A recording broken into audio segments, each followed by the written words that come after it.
J. Coleman here, and thank you for listening to another chapter of Coleman on Purpose.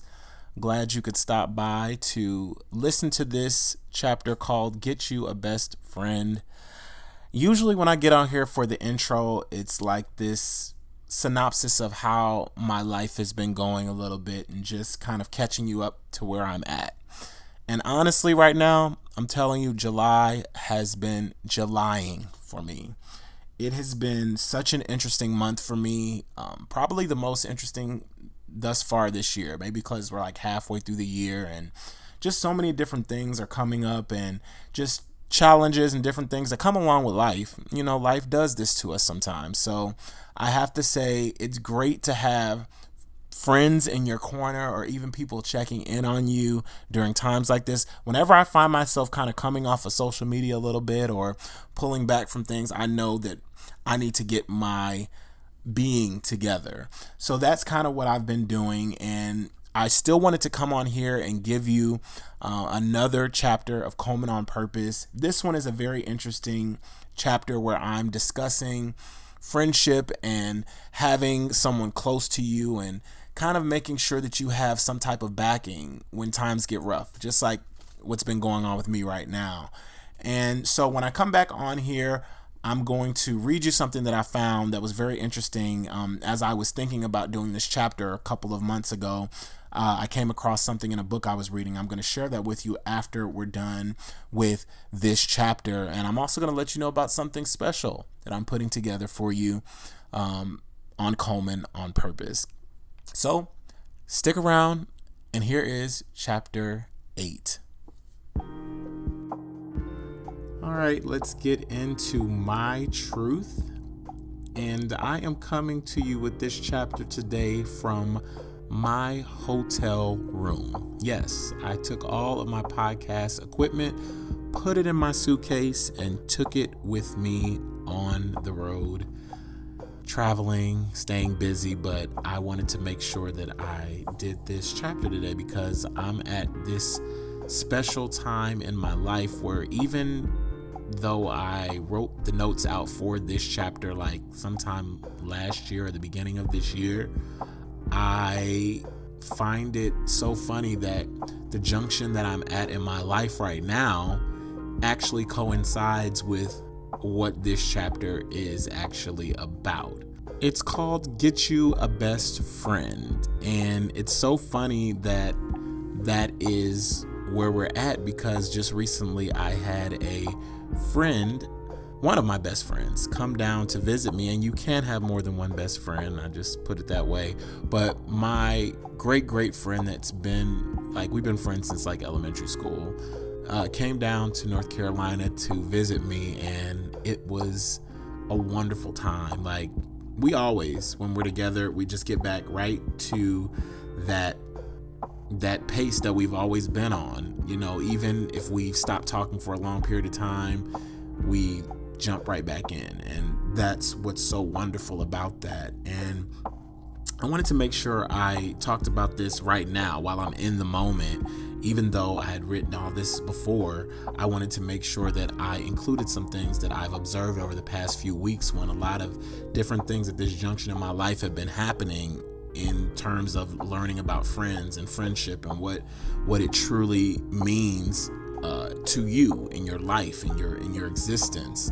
And so I'm just gonna jump right in. You know, even while I'm on this layover where I could just be out just gallivanting the town, I was like, you know what, I'm bringing my equipment with me and I'm gonna get into some things right here. So let's jump in. So I know we can all act grown, like we never went through a phase when we tried to impress someone or a group of people to try to fit in. I know I did that a lot back when I was younger. And a lot of people say, you know, you're still living out those childhood things and those things. But let me tell you, whatever is in you, or whatever you remember or have more of a memory of, that will always be within you. It's what you do with it, the lessons that you learn, the things that you take from it that help you to progress and to move past many of those things, but you can't get past them if you don't talk about them. So I feel like people just ignore the fact that many of these phases have happened in our lives, and like, oh, you're just born independent from any time. No, you're not born independent. You learn that independence over time. Yes, people march to the beat of their own drum, but I think there are defining moments in our lives where we may even have a thought of maybe wanting to just be normal. Like, even though we have those, we want to be independent, we want to do all those things, people don't always like to be different. Let's put it that way. There's so many times when I'm looking at the different trends and the different things that a lot of people have, they feel like they have an independence, but really they're following after another person. It's really true. And it's become even more prevalent nowadays when you look at a lot of the things that are happening. But some people, even though they feel like they're being independent, they are still in a way being molded or shaped by the things that they see or the people that they're around. I've realized over time that I'm not the only special individual in the world, and I think parents kind of build you up that way. If you didn't have a parent that really did that a lot, some people learn that over time, even from maybe a teacher or a mentor or somebody that has built them up, where you begin to get that confidence, or you're like, well, we're taught that I'm made special. I'm a special individual. I'm unique. I still say that to this day. I use that. You are unique. You are loved. You're created for greatness, because that is my mantra. That's what continues to keep me going. And people use different things in order to make sure that they are building themselves and staying on a track that they want to be on in life. But I am not the only special individual on this earth. We see that every single day. It's in our faces, from either the celebrities that we see, or sports, somebody that plays sports or something like that. We see that there are people that are very special individuals and have special gifts, which I believe everybody has a special gift. Even if you don't want to believe that you have a special gift, it will somehow find its way to manifest in you if you're really, truly looking or searching for it. So I think the difference is that some people just conform in life and become who society says they are, or I feel like they just try to get by without making or finding their purpose in life, their mission. They just want to live this life out and not really want to get to the core of who they are and why they're here. And while I'm doing this podcast, I'm realizing that as I pull layers off of myself and just start talking about or things that really matter to me, I am becoming or running towards more of my purpose. I see it, I hear it in my conversation, and it really makes me feel good, because I know that even though sometimes things can be hazy, or you feel like, what am I doing in this life that is making a difference? You still feel like you're discovering something. It's not just like you're running around aimlessly, like just looking all around and not knowing who or what you want to be or are. The crazy part about my journey is that only certain individuals get and understand me and my mission, this mission of self-discovery, this mission of finding purpose. Some people have probably told me about it before, like, I see you doing this, or this is what you're called to do, or this is your purpose. But only you can define that or see what your purpose is. Nobody can really tell you, what your purpose is. I think we search for it sometimes. I think it comes from church. Sometimes, like, you'll hear a prophet say something like, this is what God told me that you're going to be, or you'll hear somebody else says, you're really good at this, so this is the road you need to go down. And we're all molded into this, because a lot of times I do feel like people see or have these visions of what they want it to be themselves, and they'll try to place that in you because they see that brightness or that lightness or the things that they see that drive or that energy in you. And when their energy is drained out, they're like, you know what, maybe I can work this through this person so we can get that same result. You see that every day. Give you an example.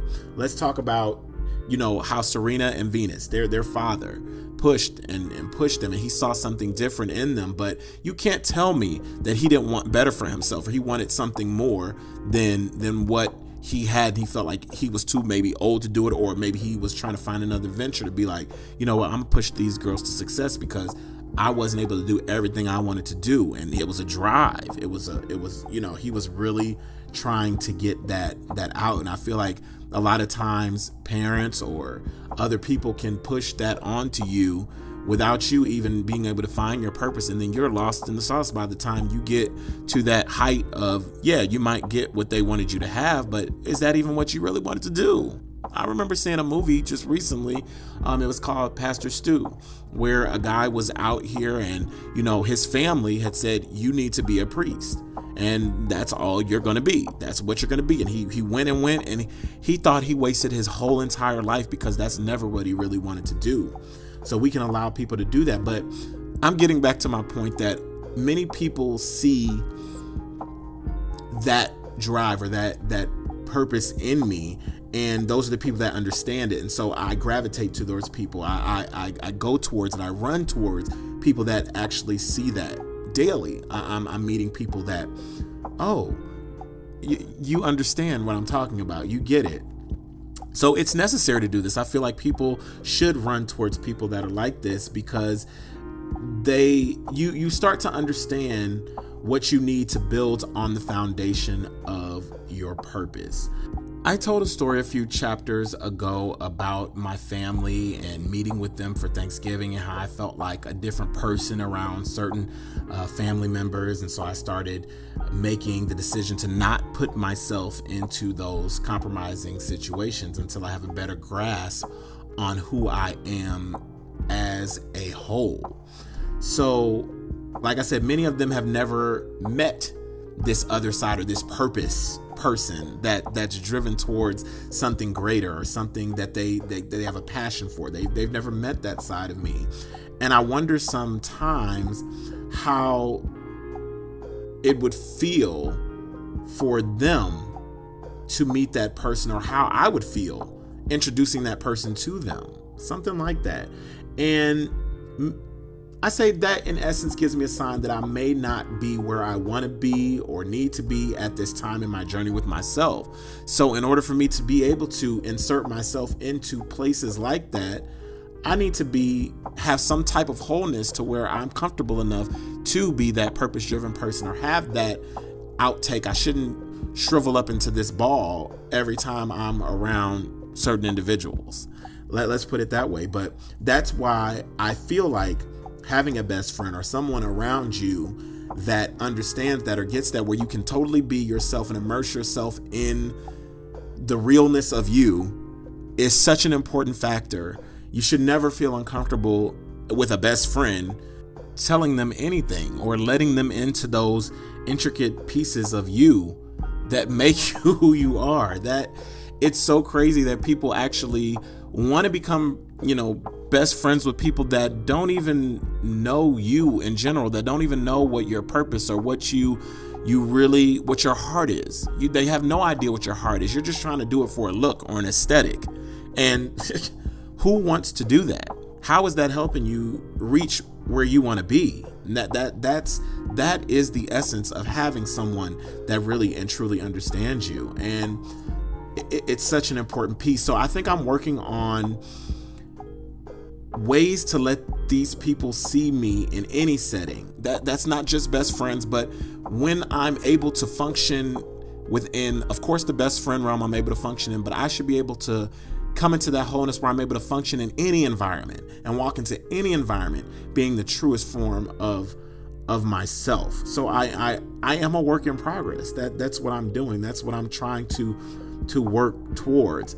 I think it's still important to love hard on your best friends, that core that understands you and gets you in your most rare form. It's so important that we pour out love to those people, because sometimes when you're that open, or when you're that vulnerable and they know so much about you, they may see things in you that you don't even see in yourself. And sometimes you can take that type of thing for granted, and they might tell you something that you might not necessarily want to hear at that time, but they've been so entrenched, or they know so much about you that they can almost predict sometimes something happening before it even happens, because they've either followed you, or you have that friendship with them too, where you can be like, you know what, I've seen this before, or I was on the outside looking into this before, and I can definitely let you know such and such and such. And that's why that love, and that unconditional love is so important. And that's what I stress. That's where my heart has always been with anybody that I've considered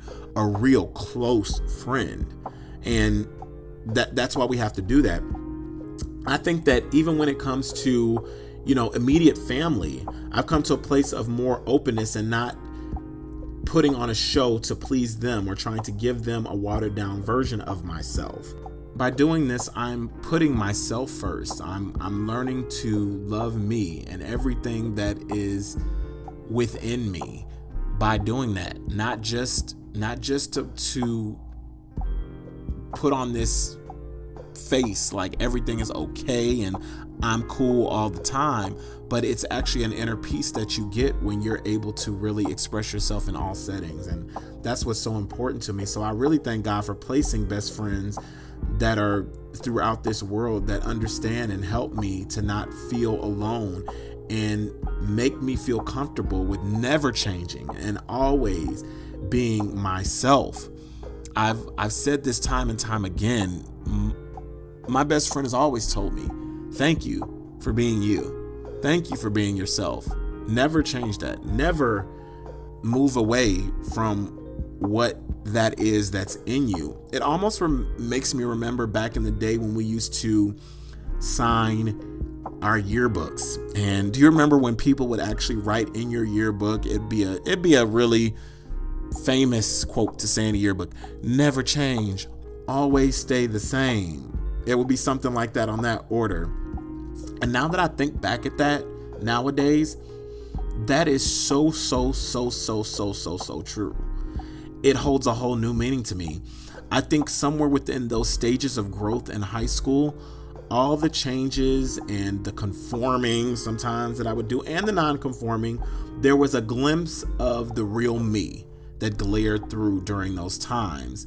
And I want to believe that's the piece that people saw, and that was a piece of the authentic me, the place that has some connection to what I'm put on this earth to do. I also just want to say that even within these past weeks, there's been a lot of different transitions and a lot of healing that's had to happen through some friends that I've had to leave in the past and some friends that I've had to pull ahead forward with. And I think some people don't understand when a person has a season in your life and the importance of that. Real, true people understand you can go weeks, months, years without speaking to a certain person, but when you reconnect, it's still just as magical, just like my best friend. People should be careful who they cut off or can't go through processes with. So what I mean by that, everybody is entitled to do whatever they want to do with their lives. I totally agree with that. But when you have poured love into a relationship, whether it be a season or whatever is going on, there should never be a point where you can't even look or speak to that person. If you really truly held that close of a connection with that person, there should not be that dismantling altogether of not even either wishing a person well or not even hoping for the best for that person, if they were really truly in your corner or a real friend of yours. When you finalize that a person will never be a part of your life again, from that moment of what you see as a seasonal change or relationship, I believe that you block any chance of ever seeing the growth of a better place of where you or that person is in their lives. You block that chance of that because you've totally cut off anything that either God or some people say the universe, whatever it wants to offer you, you cut that chance off. You just put a period on it and say, I never can do this again. And that has to happen sometimes, let me say, in a either loving relationship or something like that, that needs to happen. But if that relationship was started from a friendship core, let me tell you, it would make the difference in how you approach it as time goes on. Nothing heals overnight, even when you're in a loving relationship. But I will tell you, if you started off that relationship as a friendship, that stuff is going to stick. It's going to last. It's not going to just move on. Yes, dynamics of things will change. You might not be able to talk as much. You might not be able to do different things you used to do. But I'm telling you, it's long lasting. So I just say to leave room for the true and the real people who would have your back, regardless if y'all are on good or bad terms, period. As I grow, I realize how valuable people and life is, and you'll only be pushed away if you offer the scissors to cut the relationship. I care about myself too much, and I care about the other person too much to allow us to continue being hurt over and over again. If you're just gonna cut it off like that, I'm not gonna redo that over and over with you, because I care about myself too much and the other person, because you were truly my friend. That's the heart that I have. So look at that. I still care for people even when I feel like they spit in my face. In the end, I may only have a few close friends, but I truly in my heart believe a few close friends is all you really, really need. I basically believe that whoever is meant to be will stand the test of time. And that's my truth.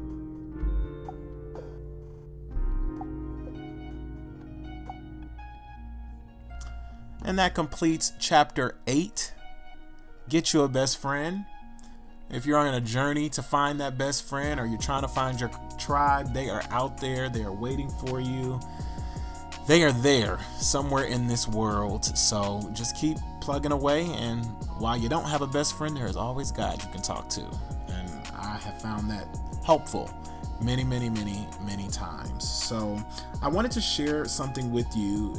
Even along with this challenging week, I'm always reading. I try to read books as much as I can to kind of enlighten me and help me. And I'm in the middle of a few books right now. This particular book I've been trying to read for a while. It's called Higher is Waiting by Tyler Perry. And this page that I read really spoke to where I was at during this time. So I just want to read this caption from Tyler Perry's book. It says, "I've learned to take certain steps before uprooting and discarding a friendship or pulling the wheat from the tares. You don't just run away, give up on someone, and put that person out of your life. Sometimes you let them grow among the good, even though they may not get it. Keep them as a part of your life and set a shining example. But first, before making any decision whether to save or separate, I ask myself, did I do anything wrong? If the answer is yes, I'm always ready to apologize. I never have a problem admitting when I've done something wrong. We're human. We're flawed. Mistakes are always possible. If it is my responsibility, without hesitation, I do whatever I can do to right the problem. If the answer is no, I first have to get over my disappointment. This is also a human reaction. Then, if there's really no excuse for this person's actions, no reason for him or her to have behaved in a destructive way, I accept the fact that our friendship has been violated. Finally, I make that decision about whether to keep this person in my life. Some people come into our lives and we grow together forever in a healthy way. We're nourished by our companionship and mutual support. But other people come into our lives for just a season, a particular period, and then it's time to let go. In some ways, it's the law of human nature. The signs are always there. If you see them, don't look away. Ask God if it's time to separate the wheat from the tares, and tune in to his answer. And sometimes we don't want to hear that answer that we don't want to hear sometimes, and sometimes we avoid it because we're either protecting ourselves or trying to protect this piece of us that may not have healed all the way. So I just feel like that was such a valid statement and just such a valid insight on friendships and keeping those best friends around you and keeping those people here. We live in such a society today that I grew up in, like when I was younger, just so cliquish.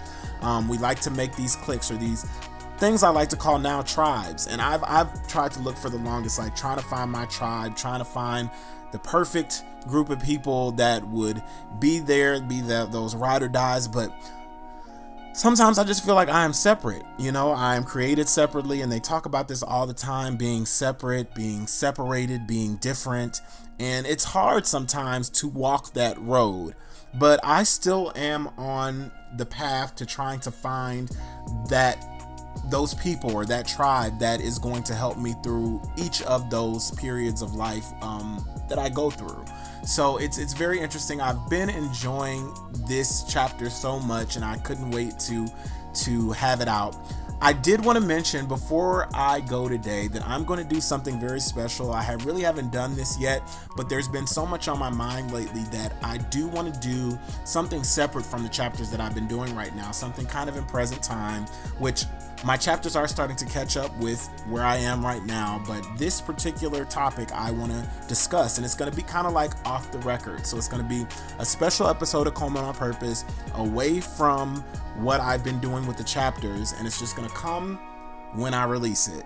And I'm going to be doing it about perfection and perfectionism and trying to be perfect at everything, something that I have definitely struggled with throughout life. And I want to make it very clear on where I stand with that and what my thoughts are on that. So I want to do that separate, away from this chapter, because this was a total different topic. So I can't wait to share that with you. Be looking for it. It's going to come when I put it out, and it'll come before chapter 9, which is the next one about guarded nature. We're going to talk about that guarded nature that a lot of us have sometimes, trying to keep ourselves protected from really getting to know others. So be looking out for that special episode I'm going to have up here very shortly, and I will see you on the next chapter of Coleman on Purpose shortly after that. Till next time, remember, you are unique, you are loved, and you are created for greatness. Have a wonderful rest of the month.